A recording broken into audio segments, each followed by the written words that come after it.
Zen entertainment प्रस्तुत दावते गॉसिपच्या आजच्या भागामध्ये मी संजना पाटील पुन्हा एकदा तुम्हा सगळ्यांचं मनपूर्वक स्वागत करते. आई, बाबा, भाऊ, उत्तम कलाकार, कलेचा वारसा असणारं घराणं, त्यामुळे आपण जे करतोय त्याला अभिनय म्हणतात हे समजायच्या आधीच अभिनय क्षेत्रात पदार्पण करणारी आणि आपल्या अभिनयाने तिचं अस्तित्व निर्माण करणारी अशी हरहुन्नरी अभिनेत्री म्हणजेच सुप्रिया विनोद यांच्यासोबत करणार आहोत आज आपण गप्पांची दावत. अहो, कुठे काय विचारताय? दादरमधील गोखले रोड येथील चौरंग या हॉटेलमध्ये. चला तर मग सुप्रिया ताईसोबत मस्तपैकी गप्पांची दावत करूया.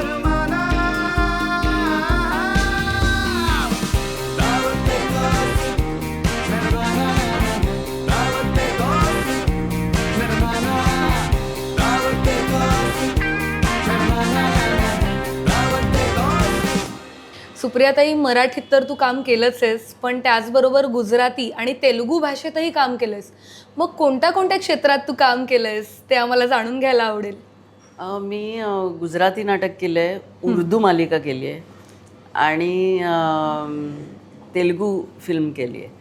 तर तेलुगू फिल्म करण्याचं कारण सिम्पल होतं. तिथे मला इंदिरा गांधींचं काम करायचं होतं आणि त्यामुळे मला त्या सगळ्या तेलुगू दिग्दर्शक वगैरे, क्रिश दिग्दर्शक होता त्याचा, म्हणजे मणिकर्णिकाचा डिरेक्टर. तर त्या सगळ्यांची भाषा समजणं हा प्रॉब्लेम होता. बाकी मला स्क्रीनवर बोलायचं होतं हिंदी आणि इंग्लिश, कारण इंदिराजी तेलुगू बोलताना त्यांना दाखवायच्या नव्हत्या, त्या त्यांचीच भाषा बोलताना दाखवायच्या होत्या. पण तिथे समजणं फार मुश्किल होतं, कारण त्यांच्याकडे स्पॉट बॉय पासून दिग्दर्शकापर्यंत कोणी वेगळ्या भाषेत बोलतच नाही. म्हणजे समजावून घ्यायला सुद्धा खूप कठीण होतं की आपल्याला काय करायचं, इथून कुठे जायचंय, आपल्याला कुठल्या रस्त्याने जायचंय, आपली खोलीचा नंबर काय, इथपर्यंत राहतोय त्या इथपर्यंत कठीण होतं. पण माणसं फार म्हणजे फार चांगली होती आणि प्रेमळ होती आणि त्यामुळे ते निभावलं. आणि फिल्म अर्थात मला खूप आनंद होता. NT रामारावांच्या आयुष्यावरचे 2 भाग होते, 2 फिल्म्स होते, त्यामुळे ते खूप इंटरेस्टिंग होतं. आणि मला स्क्रीनवर ती भाषा बोलायची नव्हती, ते एक. नंतर गुजराती मी एक नाटक केलं, सॉरी रॉंग नंबर नावाचं. अरविंद ठक्कर नावाचे गुजरातीमधले खूप मोठे दिग्दर्शक, त्यांनी ते डिरेक्ट केलं होतं. तर आणि त्यात आधी सुमित राघवन होता, तोही मराठी, पण त्यांनी अर्ध बसल्यानंतर ते सोडलं काही त्याच्या पर्सनल कारणांसाठी, आणि नंतर संदीप मेहता आला. त्यामुळे मी दुप्पट वेळ तालमी केल्या त्याच्या आणि व्यवस्थित. आणि नंतर त्याचे आम्ही खूप प्रयोग केले. ते व्यावसायिक स्पर्धेत ते 3रं पण आलं नाटक. आणि त्याची गंमत अशी की त्याच्यामध्ये मात्र मी पहिल्या पडदा उघडतो तेव्हापासून पडदा बंद होईपर्यंत 3ऱ्या अंकाचा मी सलग स्टेजवर असायचे. त्यामुळे मला इतकं गुजराती यायला लागलं. त्यामुळे आधी पण मला यायचं, पण मी बोलत नसे. पण तेव्हा मला खूप कॉन्फिडन्स आला, कारण मी ॲडलिप्स पण घ्यायला लागले. काही कोणी चुकलं, काही झालं तर मी ते सावरू पण शकायचे, इतकं मला गुजराती यायला लागलं. फक्त तरी पण मी इतकी लाजायचे की मला इंटरव्हलला भेटायला आली माणसं की मी हिंदीत बोलायचे. त्यांना वाटायचं हिला गुजराती आहे ही नटी, असं वाटायचं. पण त्याच्यामध्ये फुल फ्लेज मला गुजराती बोलावं लागायचं. आणि उर्दू मालिका केली होती मी. असं असतं माझं जनरली, असं आहे की जनरली नाही म्हणायचं नाही कशाला, आलं काम तर नवीन शिकत जातो आपण. आणि दुसरं असं आहे एक गमतीशीर की बाबांमुळे मला खूप कामं मिळत गेली, पण बाबांमुळे मला मिळत नाही आहेत कामं अशी पण खूप झाली, बाबांच्या दबदब्यामुळे. त्यामुळे मी असं ठरवलं की बाहेर कुठलं काम आपल्याला लोक विचारतील, ते जर उत्तम असेल तर भाषा काय आहे याच्यासाठी थांबायचं नाही, ते करायचं. त्यामुळे मी खूप भाषांमधली कामं केली, मालिका हिंदी खूप केल्या. आणि जिथे माझ्या वडिलांना लोक ओळखत नव्हते त्यामुळे मी जास्त कास्ट केली जायचे हिंदीमध्ये, असा माझा अनुभव आहे. हे उलट झालं नाही का? पण उलट आहे. म्हणजे लोकांना असं वाटतं की कास्टिंग काउच हा एक वेगळा मुद्दा आहे, पण मला असं वाटतं की कास्टिंग काउचचा मला डिसएडव्हान्टेज होण्याचा प्रश्न नव्हता, कारण माझे वडील खूप प्रसिद्ध होते. पण त्यामुळे माझीकडनं कामं गेली सुद्धा, कारण हिचा गैरफायदा काय घेणार आपण, तो घेऊच शकत नाही आपण, मग कशाला द्यायचं हिला काम, असं पण झालेलं आहे. अशी नाही तर तशी आव्हानं होती, आव्हानं असतात प्रत्येकासमोर. म्हणजे दुसऱ्या पिढीची माणसं असतील जी आहेत येणारी, त्यांच्यासमोर यशस्वी होण्याचं, तुम्हाला प्रूव्ह करण्याचं किंवा कामं मिळवण्याचं सुद्धा एक वेगळ्या प्रकारचं आव्हान असतंच. इतके वर्ष तू सुप्रियाताई काम करतेस, नाटक, मालिका, सिनेमे, विविध भाषा. मग इतक्या वर्षांमध्ये तुला आवडलेला दिग्दर्शक कोणता, की हां या दिग्दर्शकाबरोबर मला फार आवडलेलं आहे हे प्रोजेक्ट करायला, असं एखादं नाव जर घ्यायचं झालं तर? असं एखादं नाव नाही घेऊ शकत कारण मला पुष्कळ दिग्दर्शकांबरोबर काम करायला आवडलेलं आहे. कारण पुष्कळ दिग्दर्शक, अगदी मालिकेचे सुद्धा आत्ताचे दिग्दर्शक हे खूप चॅलेंजेसमधनं जातात तरी सुद्धा ते काम चांगल्या रीतीने करतात. म्हणजे आत्ताच मी ज्या गेल्या काही 4-5 मालिका आत्ताच्या काळामध्ये तर इतकं कठीण झालं. म्हणजे आमचा गोटचा दिग्दर्शक होता विघ्नेश, आणि असं होतं की तुमचं अमुक एक काम केल्यानंतर ते बदलतात दिग्दर्शक, मग काही काळाने ते पुन्हा सुद्धा येतात. सो ह्या सगळ्याला तोंड देणं भयंकर कठीण आहे. त्यामुळे ही जी दिग्दर्शक मंडळी आहेत आत्ताची, ज्यांच्याबरोबर मी काम केलं, त्या सगळ्यांना हॅट्स ऑफ आहे सिरियलमधले डिरेक्टर्स. त्याचबरोबर अभ्यास माझ्याकडून करून घेणारे डिरेक्टर म्हणावेत तर 2 होते ज्यांचे माझ्यावर खूप मोठं ऋण आहे. एक रत्नाकर मतकरी आणि दुसरे सत्यदेव दुबे, जे होते म्हणून मी आहे, किंवा माझ्यातली अभिनेत्री आहे ज्यांनी माझ्याकडनं खूप कठीण कामं करून घेतली. असे सगळे आहे. किंवा इन्व्हेस्टमेंटसारखी नॅशनल अवॉर्ड विनिंग फिल्म मतकरींनी माझ्याकडनं करून घेतली. मी एवढं मोठा रोल फिल्ममधला करू शकेन हे त्यांनी पाहून करून घेतलं. हे डिरेक्टर्सचंच ऋण आहे. खरं आहे.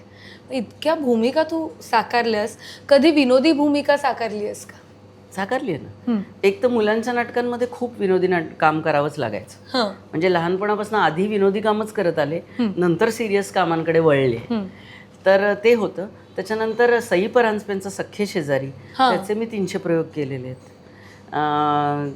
ज्याच्यामध्ये परत सुमित होता माझ्याबरोबर, राघवंत, आणि सुहास जोशी होत्या. अशी सगळी मंडळी, सतीश पुळेकर होते. त्या सख्खेची फिल्म पण केली गौतम जोगळेकरनीच, त्याच्यामध्ये मी काम केलेलं आहे. त्यामुळे ते एक विनोदी मालिका केलेल्या आहेत विनोदी. श्रावणबाळ रॉकस्टार केलेली आहे, नंतर तुझं माझं जमेना केलेली आहे. तर केलेली आहेत. पण तुझं म्हणणं बरोबर आहे, माझ्या कामावर लोकांची जी इमेज आहे ती सिरियस कामांची जास्त स्ट्रॉंग कामांची आणि सिरियस कामांची जास्त आहे. तर आता मी वाट पाहते की ती इमेज बदलायला कोणीतरी देईल मला असं काम की जे प्रचंड गाजेल विनोदी. बघ ना, म्हणजे तू खरं तर केलंयस, विनोदी पात्र साकारलेस, तरी मी तुला हा प्रश्न विचारला की तू विनोदी काम केलंयस का. इतकी ठळक छाप पडलेली असते आपल्यावरती. मला मजा येते सुप्रियाताई गप्पा मारायला, आणि त्या निमित्ताने तुझा संपूर्ण प्रवास सुद्धा उलगडला जातोय. मी तुझ्या हातात एक अंगठी पाहिली आहे, ही एकतर फार युनिक दिसतीये. काय आहे ही नेमकी अंगठी, सांगू शकशील प्लीज आम्हाला? या अंगठीसारखं माझ्याकडे गळ्यातलं पण आहे. हे 5 रुपयाचं कॉईन आहे आपल्याकडचं जुनं, ज्याच्यावर इंदिरा गांधींची इमेज आहे. आणि हे माझ्या एका फॅननी मला 2 नाणी दिली. हे एक, आणि त्याचं कोणी मला दागिना करून द्यायला तयार नव्हतं. मला त्याचा दागिना हवा होता, कारण माझ्याकडे कायमचं टिकावं म्हणून. देताना नाणं दिलं, त्याचं तू दागिना केलास. तर ती नाणी दिली होती 2 जुनी. तर गोठला काम करत असताना, गोठमध्ये त्याचा आमचा जो कॉस्ट्युम डिझायनर होता, त्यांनी मला ही त्याची शेवटी अंगठी आणि एक गळ्यातलं करून दिलं. त्यामुळे ते माझ्याकडे आहे आणि ते मला खूप आवडतं, कारण ते युनिक आहे. तू म्हणाली, आणि माझी ती आठवण आहे की मला एका फॅनने दिलेलं आहे. खूप छान वाटतंय तुझ्याशी गप्पा मारताना. आणि आता आपण वळणार आहोत आपल्या पहिल्या सेगमेंटकडे, ज्या सेगमेंटचं नाव आहे झुकेगा नहीं साला. तर सुप्रियाताई, मी तुला हा सेगमेंट एक्सप्लेन करते. आता इतक्या वर्षांचा तुझा प्रवास, इतके अनुभव, या दरम्यान इतक्या माणसांना तू भेटत गेलीस, तर अशी कधी परिस्थिती आली असेल तुझ्यावरती की नाही आता हे नाही होत, हे फार कठीण, हे फार आव्हानात्मक आहे, आणि तेव्हा वाटतं ना की आपल्याला तसं संपतंय की काय बहुतेक, आणि त्या परिस्थितीवर मात करून आपण तग धरून ठेवतो आणि पुढे सरसावतो. अशी तुझ्या आयुष्यातली कोणती बाबत झुकेगा नाही? असं मला एकदा झालं होतं. मी अग्निदिव्य नावाचं नाटक करतो, आणि मी दौरा करून आले, कोकण दौरा, आणि मी खूप आजारी, खूप म्हणजे खूप, आणि उठवतच नव्हतं मला, माझ्यात काहीच ताकद होती. मी खंडेपाकर नर्सिंग होममध्ये ऍडमिट होते. झाले ऍडमिट म्हणजे आले त्या दिवशीच मला ऍडमिट करावं लागलं. सलाईन वगैरे लावून ठेवलं. दुसऱ्या दिवशी रात्री शिवाजी मंदिरला प्रयोग. तर मच्छिंद्र कांबळे प्रोफेसर तर ते म्हणाले कॅन्सरच होऊया कारण काही दिसतच नव्हतं की ऋतू शकेन असं आणि तो ठरवलं. तर मी म्हटलं नाही मला येईल तापस काहीतरी केलं पाहिजे. तर ते म्हणाले ठीक आहे उद्या बघूया ना त्या बोर्ड लावूया कॅन्सरचा. तर मी साधारण 8:30चा प्रयोग होता. 7:30 वाजता माझं सलाईन काढलं की त्यांना वाटलं मी परत येते मला प्रयोग करून येईल. 7 वाजता सलाईन काढलं मी 8:30चा प्रयोग केला. मी परत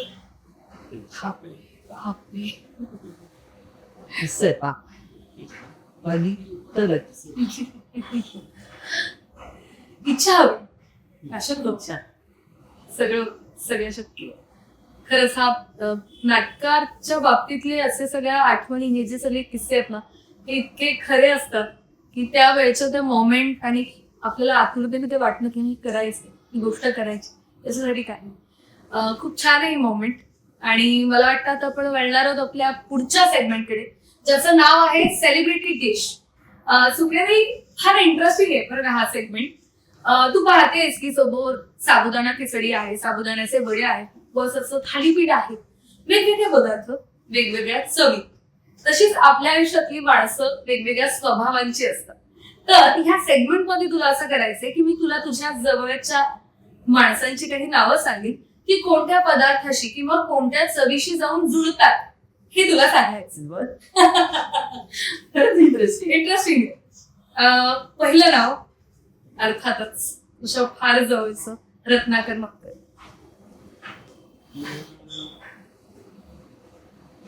चवीशी किंवा पदार्थाशी. चवीशी किंवा पदार्थाशी कोलंबी जी माझी सर्वात प्रिय आहे आणि ती खाल्ली की मला परमानंद होतो.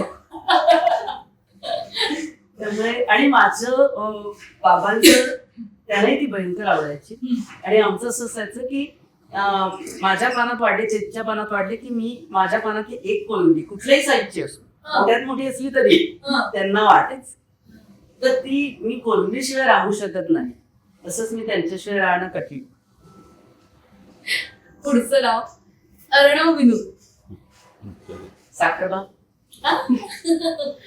माझ्या आयुष्यातला गोडवा. आणि तो गोड आहेच म्हणजे तो लोकांशी पण वाटायला गोड. यानंतरचं नाव रीमा लागू. बासुंदी का बोललो तू फार गोड होते. आणि तिने सिरियस सीन जरी केला तरीही तिच्या एकूण तिचा ऑरा असा होता की त्यात एक गोडवा यायचा. खरं तर गंमत होती तिचा आवाज जाड होता पण तरीही तिची बोलण्याची डबी होती की त्यांनी असं गोड वाटून जायचं. म्हणजे तुम्ही तिचे चित्रपट पाहिले तर त्यांनी एक असं सॉफ्टनेस येत. यानंतरचं नाव आहे रसिका जोशी.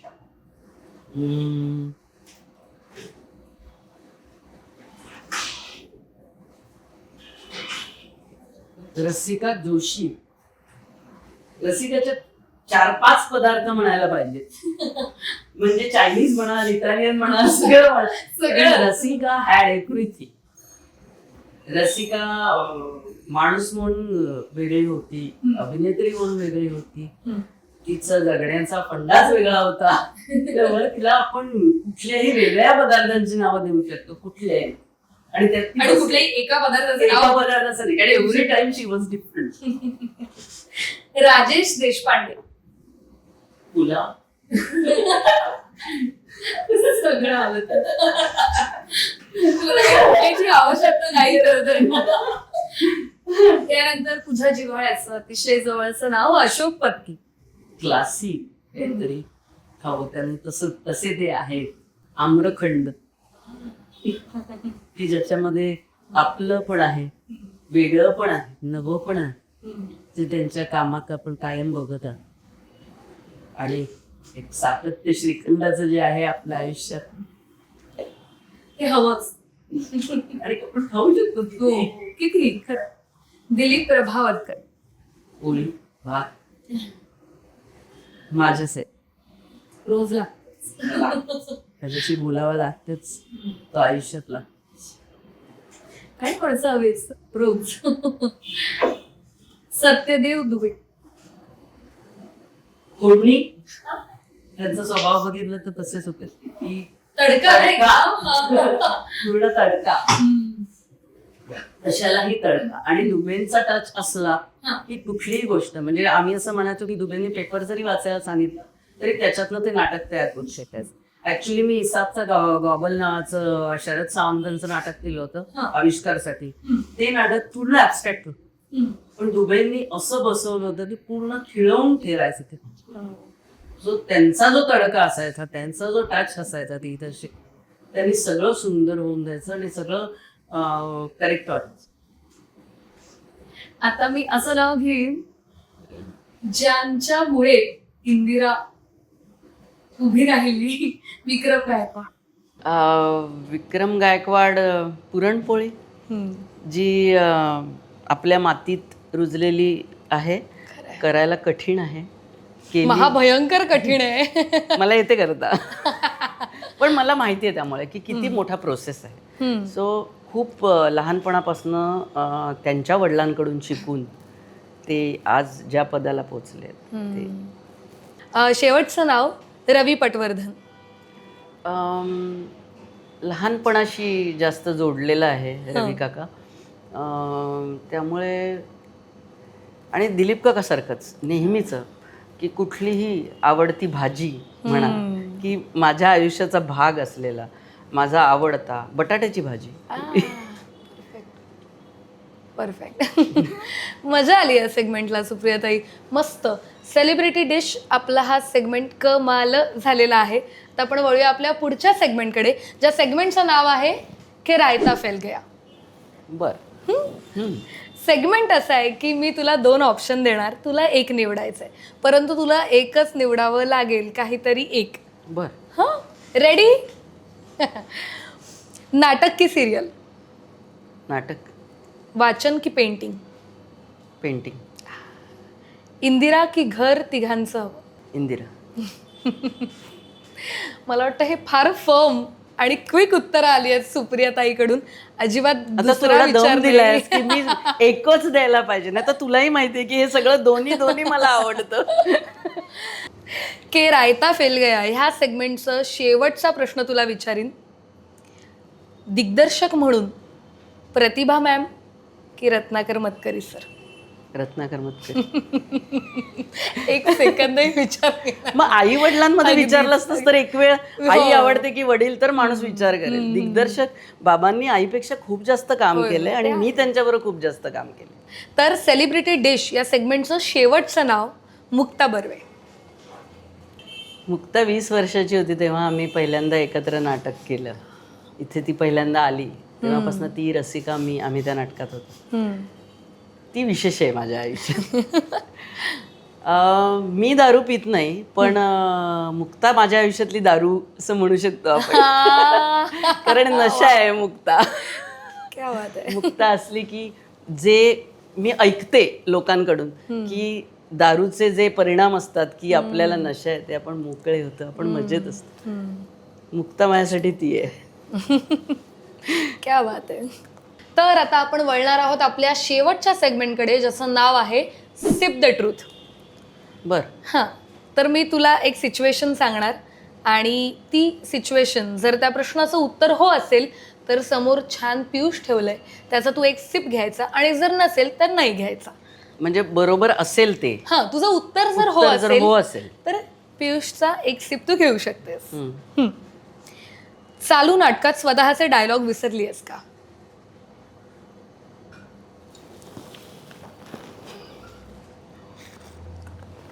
विसरतो की.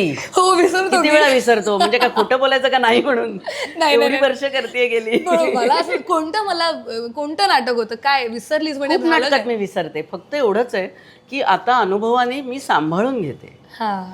आपण सांभाळून घेतो, लोकांना कळत नाही की आपण विसरलोय, पण एक क्षण आपण पूर्णपणे गेलो वेगळीकडे आपलं लक्ष गेलं, असं होतंच ना. असं खूप वेळा झालेलं आहे. पण एवढंच आहे की मी स्वतःला ही एक शिस्त लावून घेतली की मी प्रत्येक प्रयोगाच्या आधी संपूर्ण नाटक म्हणते. हो, सलग म्हणजे संपूर्ण म्हणजे माझा जो भाग आहे त्यातला तो, आणि मगच मी प्रयोगाला जाते. प्रत्येक प्रयोग हो, अगदी रोज असतील प्रयोग तर नाही, कारण ती रिहर्सलच असते आदल्या दिवशी. बरोबर. पण जर एक आठवड्यानी प्रयोग आहे, अगदी 4 दिवसांनी जरी प्रयोग आहे, मी म्हणून जाते. त्यामुळे मी कॉन्फिडंट नेहमीच असते. पण असं होऊ शकतं. इंदिराच्या वेळी तर मला नेहमी वाटायचं की मी विसरणार आहे. मला समजा एखाद दिवशी मी म्हणताना थोडंसं जर केलं नसेल रिहर्स, एखादा भाग शेवटाकडचा राहिलाय आणि प्रयोगापर्यंत पोचले मी, तर मला वाटायचं हे म्हटलं नाही, आता आपण जातोय. पण नसे होत. असं कधी झालंय का कोणाच्या तरी हातचं जेवण तू जेवलीयस आणि खोटी तारीफ करायला लागली की हां बरं झालं होतं जेवण, छान झालं होतं? नाही, कारण मला सगळं जेवण आवडतं. कुणी काही करो, तर एखादं नाही, मला सगळं आवडतं. कारण मला असं वाटतं की स्वतःला आधी मला आवडत नाही स्वयंपाक करायला, आणि आयुष्यभर करत आले मी. त्यामुळे मला असं वाटतं की कुणी आपल्याला करून दिलं आहे तर हीच खूप मोठी गोष्ट आहे. मी हॅपीच असते मला कुणी काही दिलं की. Okay okay, fair enough. नाटकासाठी कधी शाळेत किंवा कॉलेजमध्ये आजारी असल्याचं खोटं कारण सांगून सुट्टी घेतली आहेस का? नाटकासाठी किंवा इन जनरल कुठल्याही कारणासाठी? नाही. प्रगती पुस्तकावर कधी खोटी सही केली आहेस का? कधी कोणाला प्रँक कॉल केलायस का? नाही. मला असं वाटतं की साधारणपणे माणसाला दुःख देऊच नये, कारण आयुष्यात खूप दुःख असतात. म्हणजे माझा नवरा खूपदा असं करतो माझ्या बाबतीत की एखादी चांगली बातमी असेल तर तो सांगत नाही, आधी झालंच नाही असं सांगतो, मग झालं सांगतो. मला असं वाटतं ते झालंच नाही आणि जे आपल्याला एक त्रास होतो ना, तेवढा तरी कशाला द्यायचा? आधी त्रास खूप आहेत आपल्याकडे. मी कधीच देत नाही कोणाला त्रास. नाटकात कधी स्वतःचे कॉस्ट्युम घातलेस का? हो, घालावे लागतात खूप वेळा. प्रायोगिक नाटकांमध्ये किंवा लागतात. घेऊन टाक पियुषचा एक सिप. आत्ताच नाही का आपण तन्मन केलं, घालतोय की. होय होय होय, मजा आली, खूप मजा आली तुझ्याबरोबर ही गप्पांची दावत करून. आणि चौरंगमध्ये आपण आलेलो आहोत आणि इथलं छान जेवण, तसेच तुझ्या छान चटकदार किस्से, तुझ्या या संपूर्ण अभिनय प्रवासातल्या आठवणी, बाबांच्या आठवणी, नाटकांच्या आठवणी, ह्या सगळ्या आम्हाला ऐकून खूप छान वाटले. कारण काय असतं, आम्ही सगळे प्रेक्षक तुम्हाला सिनेमातनं, मालिकांमधनं, नाटकांमधनं पाहत असतो, परंतु ह्या पलीकडे ती व्यक्ती म्हणून कशी आहे, त्या व्यक्तीचा प्रवास कसा होता, किती खडतर होता, किती मजेशीर होता, किती प्रगल्भ करणारा होता, हेही आम्हाला जाणून घ्यायचं असतं. त्यामुळे हा एपिसोड तितकाच सकारात्मक आणि सुंदर झालेला आहे. रत्नाकर मतकर यांच्या नाटकांना देखील आपण उजाळा दिला, त्यांच्या नाटकातल्या आठवणी आपण डिस्कस केल्या. त्यामुळे मला खूप छान वाटलंय ताई तुझ्याशी गप्पा मारून.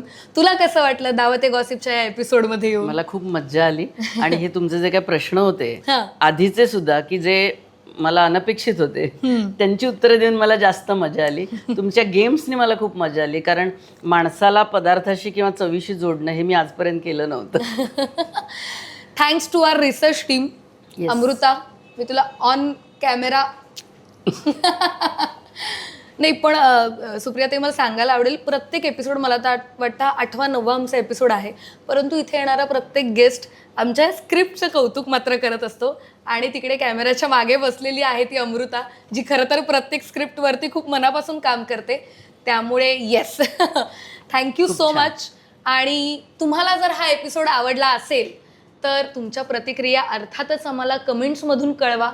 आणि झेन एंटरटेनमेंटला सबस्क्राईब करायला मात्र विसरू नका. अजून एक गोष्ट, या पुढच्या एपिसोडमध्ये तुम्हाला कोणाला बघायला आवडेल हेही आम्हाला कमेंट्समधून कळवा.